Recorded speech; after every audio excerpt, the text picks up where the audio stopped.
kung paano malaman yung kasarian ng isang buhay. Kung kaya makikita ninyo, magkakamukha lang po sila yung family. Sabi ni Nene. Iba po sila ng buhaya. Nabubuhay lang ang alligator sa malalamig na lugar like United States at ng China. Samantala ang crocodile naman po sa mga mayaginit na lugar lang like in the Philippines, in India, Australia, Indonesia, at ng Thailand. Ang kaibahan sa itsura niya 66 sharp fins, kaya pala 3,000 times. Yan din na nila kailangan ng business. Nandala pa baba, madalas po yan dyan. Madalas ko na. Ay, nabugnaw. Buhaya.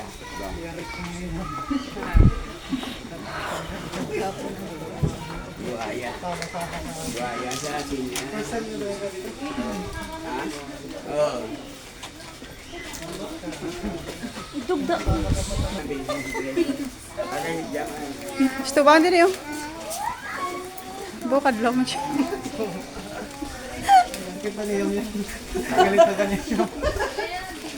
May mama ano na sumandag Azure. Ayan. So sa loob po, makikita ninyo meron tayo dalawang uri ng buhaya sa Pilipinas. Freshwater crocodile and saltwater crocodile. For your safety, hands off po tayo. Maliliit na lang yung crocodile pero kaya na pong tumalay, makakagat at makaputol ng daliri. You can also take pictures and videos. Wala lang pong flash. Turn off lang natin. Maintain po ang silence. Magstay tayo dito for 1 to 3 minutes lang. Antayin ko po kayo sa kabilang pinto. Let's begin the elimination round. Quiet ko no. Huwag na magpahit kayo maglundag ang buhaya. Paano yung anak ko? Kuan. Hindi nakasayin. Kuring mo na yan. Din ka. Active yan sa gabi, pero hindi po ibig sabihin ng tulog yan ngayon. Makikita nyo nakamulat yan. Nakikiramdam lang. Sorry lang.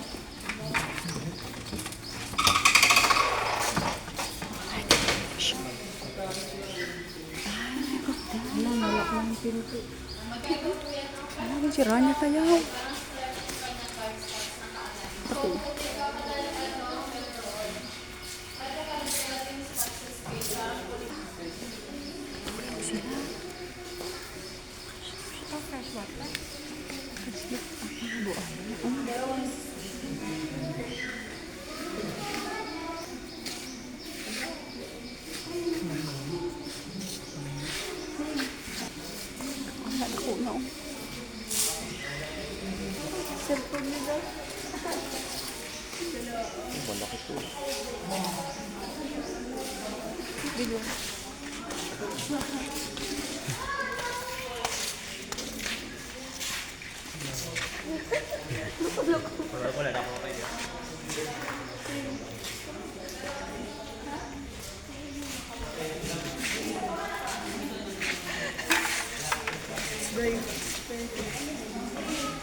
Yan pa.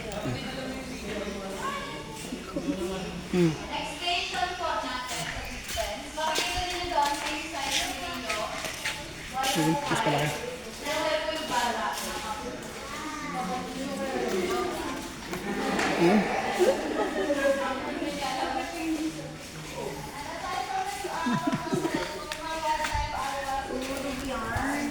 Ako siya. Tulog.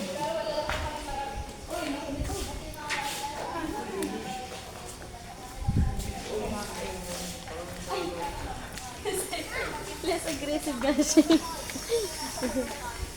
Less aggressive pero hindi sinabi hindi ka aggressive.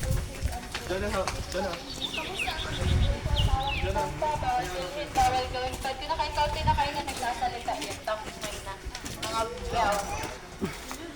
Yan. Paingatan mo na walang gamit na mahulog sa baba ng bed. Ang crocodile, ito po may mga pangalan sila sa board. Hindi nyo ko marinig ko doon kung basahin. So, yung nasa kanan, first bed, pangalan niya na Aklan.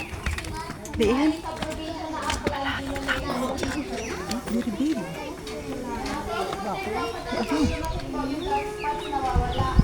Di na saan makabuhi, friends? Kuan lang.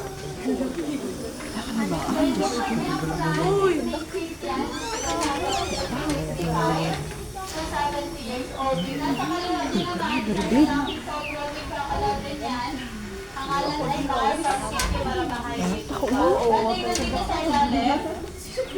Ito po yung pinakamatanda at mahaba sa lahat. Pinangalan ng Makmak. Nahuli yan sa Barangay Macarascas. Dito lang po sa Puerto Princesa North. Ang sukat niya nung nahuli siya 1990 ay 12 feet lang. Ngayon po 17 feet na. So good for him. Nakapag-adapt po siya sa environment. Magka 36 years na yan siya dito sa captivity. Ang edad niya po approximately 70 to 80 years old po. Yan. Nakalubog sa ilalim ng tubig. Kaya pong tumagal niyan 2 oras na walang hinga-hinga. Ang tulog nila ay 17 hours po yan sa isang araw. Deep sleep, ayan, sa ilalim ng tubig. Light sleep naman kapag nasa land. May deep sleep man. Deep sleep. Anong kinakain? Manok? Ang pagkain mo nila, sila po ay 100% carnivore. So madalas po yan ay karneng, baboy, or manok.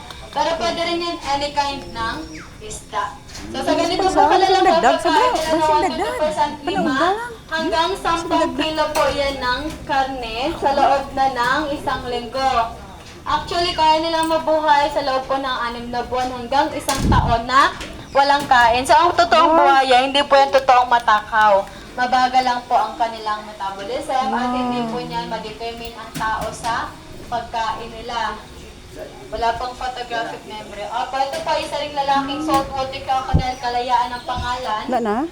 Tinasfer dito, Philippine Isla na di? the year 2018. Ay, damo From siya. breeding area. Pero siya po original ay galing yan ng Cotabato. Kainit. Diri gali kudlay mo picture ko. Wala siya katumbo, guys. To 70 years old. Init, tubig ini. Ito po yung nandito naman sa kasunod, mga freshwater crocodile, ito 5 to 8 years old. Ang Philippine crocodile, critically endangered, endemic yan, dito lang po sa Pilipinas meron. Nabubuhay lang kasi yan sa tubig, sa bang. Init. Di ba tama dito dito? Busog pa sa ulo. Kaya hawakan mo, delikado yan. O, hindi sa pagkulkula, basta may dagdag sa Chris. Philippine crocodile. Bale po yan sila nabubuhay sa tubig. Parang malit sa tingnan, no? Pero Wala siya nagalumpat na. Ay, oo, nag-ano. Ha? Nakagang nga siya ko. Ano pa naman, pabula. Diyos ko, kradukan matayaw. So, ito maliliit naman din yan sa underwater. 45 talaga.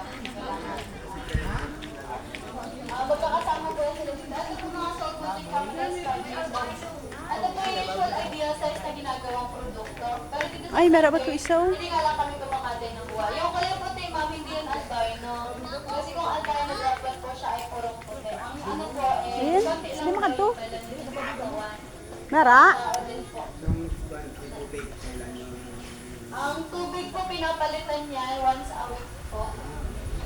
Dinidrinage na sa gitna, tapos binubuksan lang may controller sa labas. Dito naman pinakamatapang sa lahat, pangalan ay Pauwi. Ito po ay galing ng Tawi-Tawi.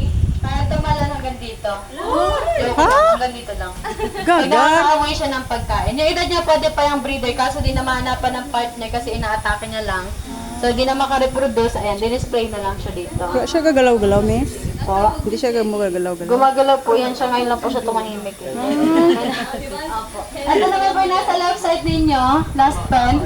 Yan po ay nag-iisang babae at freshwater crocodile na malaki dito sa ating display area. Kaya pinangalanan niyang Pinay. Si Pinay, maximum size. Sample size po yan ng Philippine crocodile. Yung mga nandun, pag lumaki, ganyan lang po sa kanya. Maging babae man or lalaki. Basta freshwater crocodile. As you can see, the design is very average Filipino, short. Maiksi lang. Hindi na lalaki. mag-crossbreed ka mo.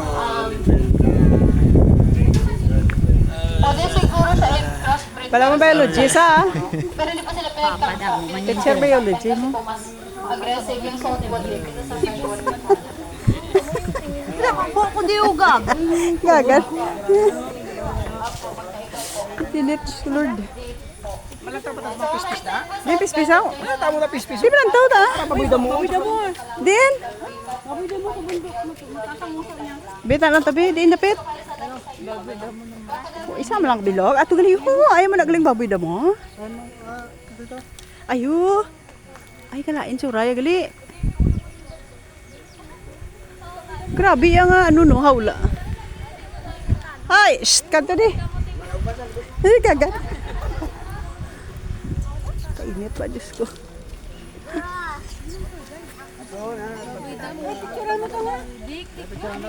Ah, picture siya. Buaya man lang na ginator. Ay, bro. Wah, init. Di na pagong? Ay, damo ba? Oo. Basta na ba? Ay, pagong, oh.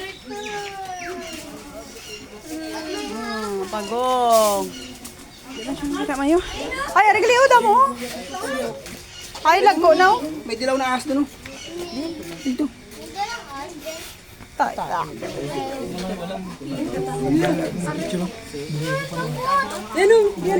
Ano na nga haso? Tinan mo. Ano pangalan? Lo tigulang sa nung krinot niya panit.